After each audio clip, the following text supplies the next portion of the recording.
Study में हम बात कर रहे थे यूनिट 2.2 जो कि पेपर नंबर 8 का हमारा यूनिट 2.2 है। तो उसमें हमें उसका जो मेरा मेन टॉपिक था वो उसमें 2 पॉइंट पढ़ने थे आपको। एक था आपका मेन स्ट्रीमिंग, दूसरा था आपका इंटीग्रेटेड एजुकेशन। इसके जस्ट पहले के वीडियो में मैंने आपको मेन स्ट्रीमिंग क्या होता है वो चीज़ें यहाँ पे बता रखा है। तो आज के वीडियो में जैसे कि मैंने आपको बताया था कि हम 2 पार्ट में करके पढ़ेंगे।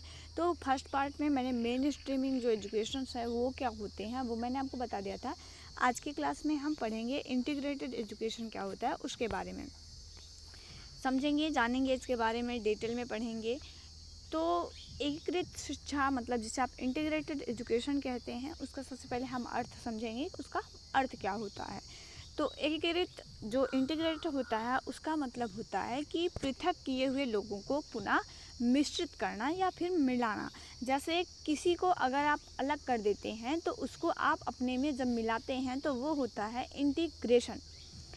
जैसे विशेष बच्चों को क्या था कि पहले एक अलग विद्यालय में शिक्षा दी जाती थी जिसको आप क्या बोलते थे, विशेष विद्यालय।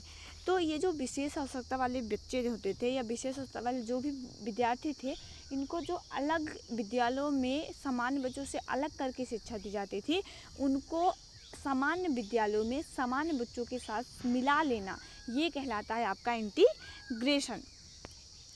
तो ये जो आपका इंटीग्रेशन है ये है विशेष आवश्यकता वाले विद्यार्थियों या विकलांग व्यक्तियों को सामान्य विद्यालय में शैक्षिक सुविधाएं व शैक्षिक अवसर उपलब्ध कराना एकीकृत कहलाता है। ठीक है, तो जब विशेष बच्चों को जो है वो सामान्य बच्चों के साथ सामान्य विद्यालयों में पढ़ने का मौका दिया जाता है तो इसी एजुकेशनल सिस्टम को कहा जाता है एकीकृत शिक्षा। एकीकृत शिक्षा में जो विकलांग बच्चों को होते हैं वो सामान्य विद्यालय के अंतर्गत विशेष कक्षा में पढ़ाया जाता है। देखिए एक बात इसमें है कि जैसे विद्यालय है ये कोई क्या है, ये कोई एक सामान्य विद्यालय, कोई जनरल स्कूल से ये होते हैं। इस जनरल स्कूल में ये जो है ये सामान्य बच्चों की कक्षा होती है। तो इस विद्यालय में बच्चों को शामिल कर लिया जाता है लेकिन बच्चों को एक स्पेशल क्लास में पढ़ाया जाता है। जैसे मान लीजिए क्लास 5 का मतलब क्लास 5 है तो क्लास 5 के 2 सेक्शन चलेंगे। एक में जो है सामान्य बच्चों को पढ़ाया जाएगा, एक अलग क्लासरूम होगा जिसमें क्लास 5 के ही जो स्पेशल बच्चे होंगे, जो भी स्पेशल नीड वाले बच्चे होंगे, ऐसे बच्चों को रखा जाएगा। ठीक है, तो विद्यालय एक ही रहता है बट उसमें 2 अलग अलग कक्षाएं चलती हैं।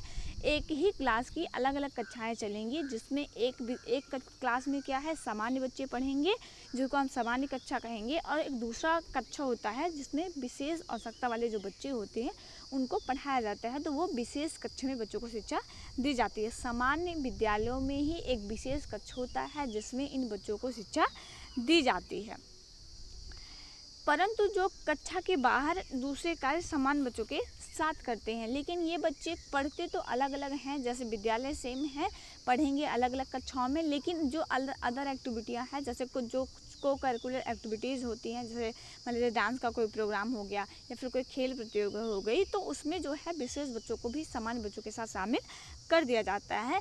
कह सकते हैं कि इसमें बच्चों को पूरी तरह से अवसर नहीं मिलता है सामान्य बच्चों के साथ पढ़ने का, लेकिन ये है कि आंशिक रूप से बच्चों को जो है वो अवसर प्रदान होते हैं।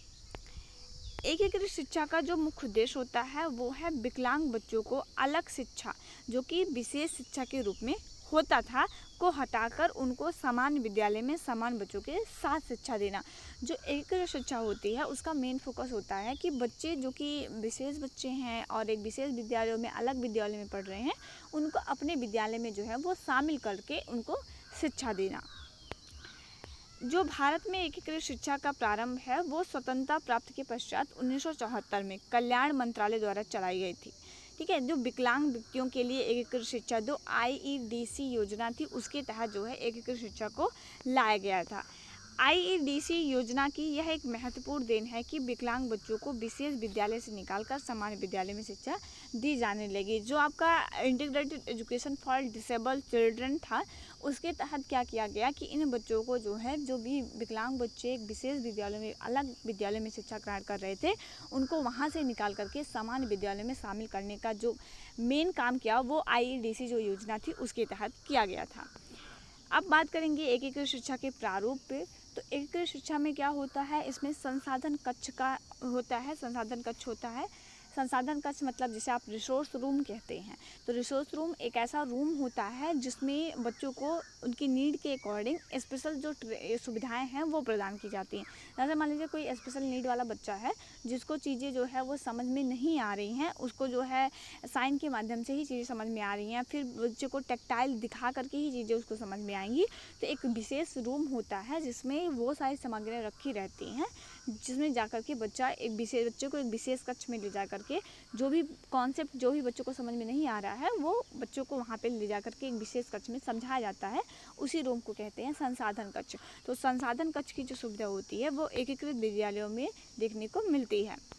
उसके बाद परिभ्रमिक अध्यापक प्रारूप जिसे आप IT टीचर कहते हैं। तो एकीकृत शिक्षा में IT टीचर की भी सुविधा देखने को मिलती है। ये शिक्षक क्या होते हैं कि ये शिक्षक 2-3 विद्यालयों के लिए कोई एक शिक्षक नियुक्त होता है, कोई एक स्पेशल टीचर नियुक्त होता है। तो वो टीचर क्या करता है कि जिसमें मान लीजिए कोई सामान्य विद्यालय है जिसमें 2-4 बच्चे हैं जो कि स्पेशल नीड वाले हैं, तो उन स्पेशल नीड वाले बच्चों के लिए ये टीचर्स होते हैं जो कभी कभार आकर के जो है वो बच्चों को जो है वो जो भी चीज़ें हैं, जो भी जानकारियाँ हैं वो बच्चों को वो प्रदान करते हैं। उसके बाद होता है संयुक्त प्रारूप। संयुक्त प्रारूप के अंतर्गत इसमें सामान्य शिक्षक भी, विशेष शिक्षक भी और भी जो अदर टीचर्स हैं या जो भी अदर फैकल्टी है विद्यालय की, वो सभी लोग मिल करके बच्चे की नीड को फुलफिल करने का प्रयास करते हैं। उसके बाद सहयोगी प्रारूप भी होता है, मतलब संयुक्त और सहयोगी प्रारूप विद्यालयों में होता है जो कि सभी लोग मिल करके जो बच्चे की नीड है उसको फुलफिल करने का पूरा प्रयास करते हैं। अब उसमें द्विशिक्षण प्रारूप भी होता है, मतलब एक साथ 2 शिक्षकों को भी पढ़ाने, मतलब कभी कभार ऐसा भी होता है कि एक साथ 2 शिक्षक जो होते हैं वो बच्चों को डील कर रहे होते हैं। जैसे अब मान लीजिए कि कोई ऐसा बच्चा है जिसको आइडियो में समझ में आ रहा है, तो उसके लिए 2 शिक्षक नियुक्त किए जाएंगे, तो उसके लिए आइडियो चीज़ें प्रोवाइड करवाई जाएंगी। वहीं कोई ऐसा बच्चा है जिसको साइन में समझ में आ रहा है, तो उसके लिए साइन जो चीज़ें हैं जो कि साइन में बच्चे को समझ में आ रहा है, तो वो चीज़ें प्रारूप करवाई जाएंगी। तो ये कुछ सिस्टम्स होते हैं। बहुकौशल प्रारूप भी विद्यालय में होता है जिसमें बच्चों के बहुत सारे जो एक्टिविटीज़ हैं, बहुत सारे कौशल हैं वो बच्चों के अंदर डेवलप करने के लिए वहाँ पे सिस्टम्स होते हैं। अब बात करेंगे एकीकृत शिक्षा के गुण के बारे में, क्या क्या इसकी विशेषताएं होती हैं आपके एकीकृत शिक्षा की। तो एकीकृत शिक्षा जो है वो विशेष विद्यालय से कहीं ज़्यादा प्रेरक वातावरण उपलब्ध कराता है। बेशक उपलब्ध कराएगा जहाँ पे बच्चा सिर्फ अपने जैसे बच्चों के साथ ही रह रहा था और बच्चों को अदर जो सुविधाएं थी उनकी नीड के अकॉर्डिंग वो नहीं मिल पा रही थी, वहीं पे जा कर के यहाँ पे बच्चों को IT टीचर की भी सुविधा मिल रही है, मतलब सामान्य शिक्षक की भी सुविधा मिल रही है, विशेष शिक्षक की भी सुविधा मिल रही है, ठीक है। और वो सामान्य बच्चों के साथ उसको पढ़ने का अवसर मिल रहा है, सामान्य बच्चों के साथ एक्टिविटियों में उसको मतलब मिलने का अवसर मिल रहा है। तो इससे कहीं ना कहीं जाकर बच्चे जो हैं वो मोटिवेट होते हैं। जहाँ विशेष विद्यालयों में वो अपने ही जैसे बच्चों के साथ रहते हैं, वो समझ नहीं पाते, उनका सामाजिक कौशल जो है वो कहीं ना कहीं सीमित हो जाता है। वहाँ यहाँ इस विद्यालय में आकर के, एकीकृत विद्यालय में आकर के बच्चे के जो वातावरण है वो कहीं ना कहीं बहुत अच्छा वातावरण बच्चे को यहाँ पे मिलता है।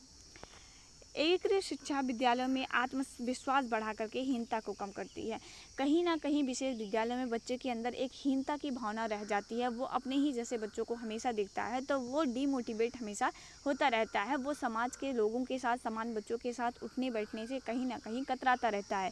लेकिन जब वही बच्चा एक सामान्य विद्यालय में जाएगा, समान बच्चों के साथ घुले मिलेगा, तो उसकी अंदर की जो हीन भावना है, जो उसके अंदर की ये भावना है कि वो लोगों से ना मिले, वो कहीं ना कहीं जा करके उसको यहाँ पे ख़त्म होती दिखती है।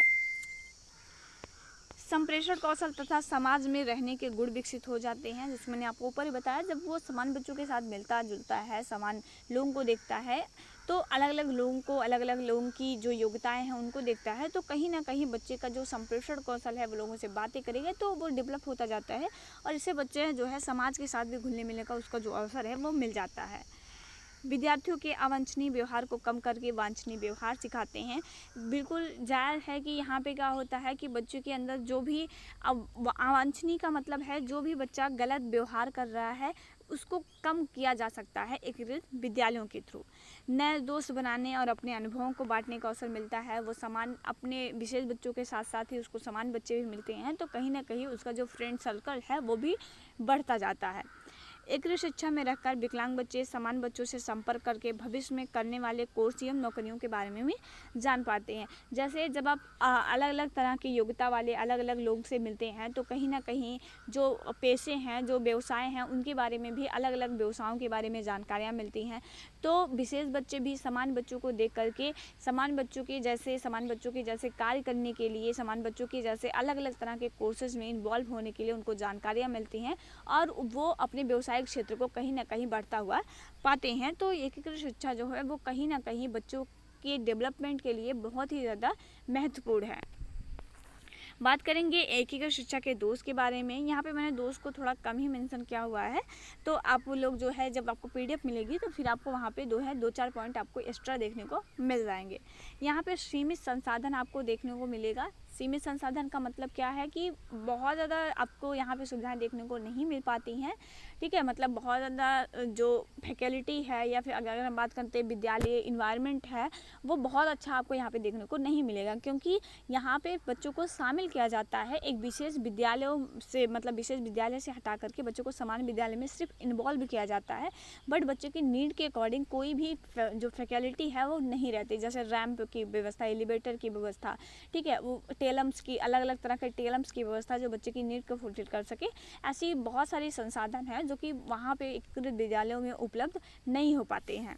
उसके बाद करते हैं लेबल पर अत्यधिक निर्भरता हो जाती है। लेबल की बात ये है कि देखिए जहाँ वो विशेष बच्चा से जैसे बच्चों को देख रहा था, समान बच्चों को नहीं देख रहा था, तो कहीं ना कहीं उसके अंदर की हीन भावना थी। जो हीन भावना सामान्य विद्यालय में आकर ख़त्म हो जाती, लेकिन उसे एक विशेष कक्ष में जा करके विशेष कक्ष में पढ़ाया जा रहा है, तो उससे कहीं ना कहीं बच्चे की जो ये बच्चों का लेबल है वो कहीं ना कहीं विशेष विद्यालयों के जैसा ही मेंटेन रहता है। यहाँ पे अगर हम बात करते हैं तो एकीकृत शिक्षा का ये भी दोष होता है कि यहाँ पे प्रशिक्षित शिक्षकों की कमी होती है।